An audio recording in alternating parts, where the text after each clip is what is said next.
bottom. Like how big? Have we? 3.5 football. Yeah, but I mean, have we covered half or 1/4? Or? No, almost 90%. Really? Yes. Oh. Okay, we're You doing don't well. see it because there's a lot of destruction. Yeah, yeah. This is the stuff that we use for making that tlayudas. That's the chicharrón that He is showed me grounded. yesterday.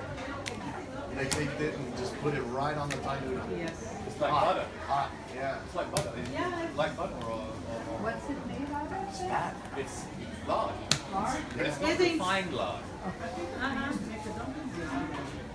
There's a lot of lard. No, those we call it chorizo. Oh, check it out. And that's meat and Big grape? guajillo and spices. And then, no, we have to cook it.